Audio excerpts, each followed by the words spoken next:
नमस्कार मित्रांनो, आज पोळ्याचा सण शेतकरी, शेतमजूर, कष्टकरी या सर्वांसाठी एक आनंदाचा उत्सव। बैल तसं हे शक्तीचं प्रतीक।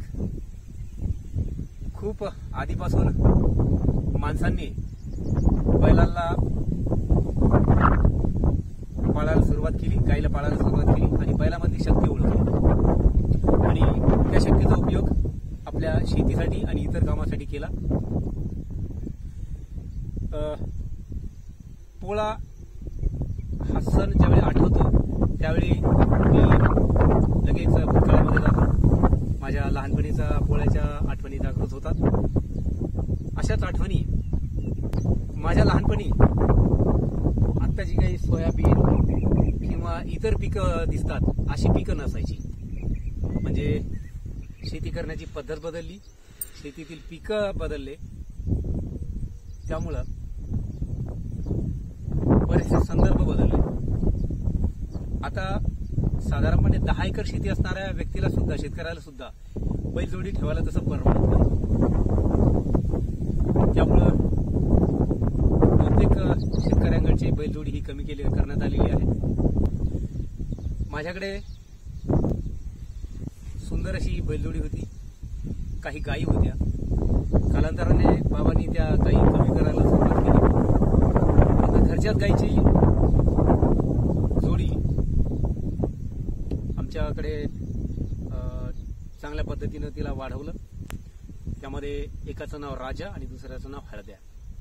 हळद्या आमच्या घरच्या गायीचा होता आणि राजा जो आहे हा हळद्या ज्यावेळी लहान असतानाच त्याला जोडी म्हणून आमच्या काकाकडून त्याला विकत घेतलं होतं। तर ही जोडी इतकी सुंदर होती, दोन्हीही बैल असं वाटायचे की ती एकाच गायीची लेकरं आहे, दिसायला सारखे, फक्त रंगामध्ये बदल।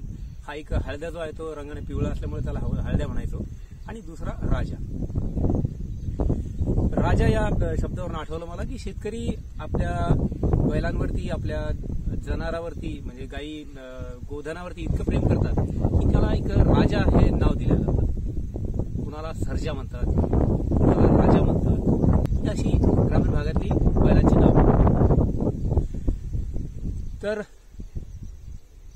ज्यावेळी हा राजा आणि सर्जा आमच्याकडं जवळपास 15-20 वर्ष त्यांनी कष्ट केले। कालांतरानं माझ्या वडिलांचं सुद्धा वय झालं, त्यांना सुद्धा शेतीतली कामं करू नये त्यांनी असं मला वाटू लागलं।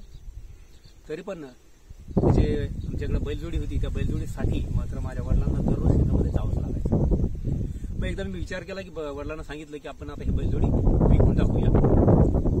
बैलजोडी घेऊन आम्ही बाजारामध्ये जातो। जानेफळचा बाजार, जानेफळ म्हणजे मेकर तालुक्यामधलं गाव, बैलांचा बाजार आठवडी बाजाराच्या बाजूलाच भरतो। घरून निघायला थोडा उशीर झाला, त्यामुळं एका ठिकाणी विहिरीवर बसून आम्ही सोबतची भाकरी खाल्ली, पाणी प्यालो, बैलांनाही पाणी पाजलं आणि मग आम्ही बाजारामध्ये पोहोचलो। हे उन्हाळ्याचे दिवस, बाजारामध्ये सावलीचे ठिकाणं आमच्या आधीच संपलेले होते, त्यामुळं पर्यायानं आम्हाला उन्हातच आमचे बैल उभे करावे लागले। जेमतेम दुपारी 11:30-12ची वेळ असेल। बाबांना तहान लागली, त्यामुळं ते म्हणत की मी जरा हॉटेलमध्ये पाणी पिऊया। त्यावेळी बिस्लेरी किंवा हे पाण्याच्या बॉटल, पाण्याचे पाऊच ही संकल्पना रूढ झाली नव्हती किंवा छोट्या गावामध्ये ती नव्हती। बाबांनी बैलांचा जो कासरा आहे तो माझ्या हातात दिला। बाबा पाणी प्यायला दूर अशा असलेल्या हॉटेलकडे चालत गेले। राजाने ते बघितलं आणि बाबा माझे जेव्हा दिशेनाशे झाले तेव्हापासून राजा हंबरायला सुरुवात करू लागला।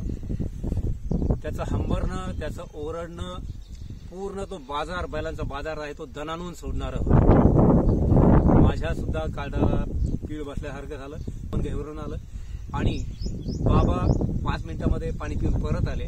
जसे बाबा परत आले तसं मी त्यांना म्हटलं की आपल्याला हे बैल विकायचे नाही, चला आता आपण हे बैल घरी घेऊन जाऊ। मग तसेच आम्ही बाजारातून भाजीपाला लेकरांना खाऊ घेऊन घरी परतलो आणि मग ती जोडी जी आहे ती जोडी किमान पुढच्या 7 वर्ष आमच्याकडे होती। तर असं हे बैलांचं माणसांच्या प्रती असलेलं प्रेम आणि माणसांचं सुद्धा बैलांच्या प्रती असलेलं प्रेम हे यातून व्यक्त होतंय। बैलांच्या प्रेमातून उतराई होण्याचं एक एक महत्वाचा दिवस म्हणजे पोळा. सर्व शेतकरी बांधव पोळ्याच्या दिवशी आपल्या बैलाची पूजा करतात आणि आपल्या बैलांना गोडधोड खातात. गंमत म्हणजे पोळ्याच्या आधीचा दिवस म्हणजे खांदेमळण म्हणतात आमच्याकडे. तर तो खांदेमळण, पोळा आणि त्याच्यानंतरचा दिवस म्हणजे कर, या तिन्ही दिवशी बैलांना अजिबात अवताला, नांगराला किंवा बैलगाडीला जुंपल्या जातात. तिन्ही दिवस त्यांच्या आयुष्यामध्ये असे असतात की त्या दिवशी त्यांच्या खांद्यावरती कधीच जुवा असणार नाही. बैलांप्रती, शक्तींप्रती, बैलाच्या त्या शक्तीप्रती असलेली ही जी काही निष्ठा आहे किंवा ही काही भावना आहे ती शेतकऱ्यांमध्ये असते. या शेतकरी राजाचं जे काही शेतीचं स्वरूप आहे, मी सुरुवातीला म्हटलं तसं शेतीचं स्वरूप बदललेलं आहे. त्यामुळं शेती करण्यासाठी शेतकऱ्याला बैल ठेवणंच अवघड आहे. मग यांत्रिकीकरणामुळं सगळी शेती आता ट्रॅक्टरनं होते. मला आजही पोळा हा सण आवडतो. खेड्यामध्ये आज सुद्धा जे काही 25-30 बैलजोड्या आहेत त्या बैलजोड्या एका ठिकाणी येऊन पोळा हा सण साजरा केला जातो.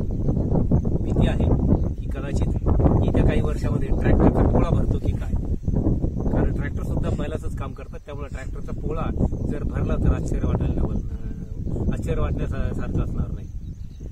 तर हा असा जो पोळा आहे तो शेतकऱ्यांसाठी खूप महत्वाचा सण आहे. या सणाच्या सर्व शेतकरी, शेतमजूर आणि शेतीशी निगडीत सर्व माझ्या बंधू आणि भगिनींना खूप खूप शुभेच्छा.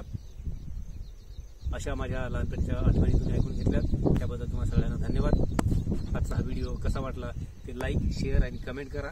जर आवडला तर नक्कीच तुमचे मत किंवा तुमचा अभिप्राय आमच्या चॅनलवरती कळवा. धन्यवाद.